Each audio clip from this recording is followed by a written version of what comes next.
এই অল্প বয়সে আমার হাজবেন্ডটা আমি হারাইলাম। যখন বাবার মুখটা দেখে তখন বলে, ড্যাডি স্লিপিং, ডোন্ট ক্রাই। আমাদের সংসার তো সুন্দর ছিল, একটা ছেলে একটা মেয়ে, আমরা কত ভালো সুখে ছিলাম। আমাদের ছায়া শুধু আমার এই হাজবেন্ডটাই ছিল, আর কেউ না। আমার হাজবেন্ড হারাইতাম না, আমার ছেলে মেয়েরা তার বাবার এত অকালে হারাইতো না। ওরা বাবার মন মতো কে কোনো বোঝে না, শুধু বলে বাবা বাবা কোথায় গেছে, বাবা আসে না কেন, বাবা আসে না কেন।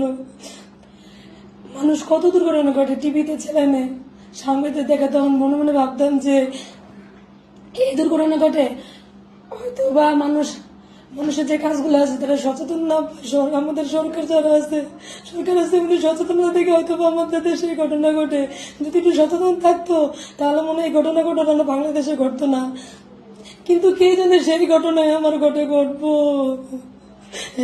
আজকে যদি মানুষ সচেতন থাকতো, আজকে যদি রেলমন্ত্রী যেটা পিয়ারিংটা করছে এটা তুই সচেতন থাক, বা ছেলেদের জিজ্ঞাসা বলে বাবা কোথায় গেছে, বাবা অ্যাক্সিডেন্ট, এটাই বলে।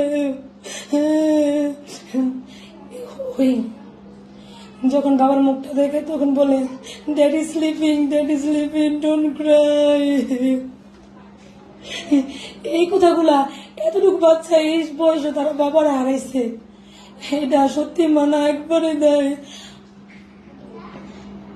আমার হাজব্যান্ডের বয়সটাই কত, এই 35 বছরে সে এই দুনিয়া ছেড়ে যাবে, একটা অকল্পনীয়, এটা অবাস্তব ঘটনা। আমাদের সংসার তো সুন্দর ছিল, একটা ছেলে একটা মেয়ে, আমরা কত ভালো সুখে ছিলাম। আমাদের ছায়া শুধু আমার এই হাজব্যান্ডটাই ছিল, আর কেউ না। আমাদের 3 জনের ছায়া ছিল শুধু আমার হাজব্যান্ড, তাদের ছায়ায় আমরা এতদিন বেঁচে আছি। এখন এখন কারে বলবো বাবা ঘুরতে নিয়ে চলো, কিছুক্ষণ পর পরে বাবারে বলো ঘুরতে নিয়ে চলো, আর বাবা বেরিয়ে যায়। কিছুক্ষণ পর পরে বাবা চলো বাইরে চলো, বাবা নিয়ে যায়।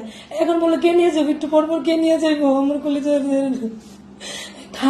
আমরা যে সাধারণ মানুষ, আমার হাজবেন্ডের সাধারণ মানুষ, তারপর কোনোদিন বুঝতে দেয় না সন্তানরা আমারে যে আমাদের সামনে সাধারণ মানুষ। এই অল্প বয়সে আমার হাজবেন্ডটা আমি হারাইলাম, এটা একদম অল্প কল্পনীয়।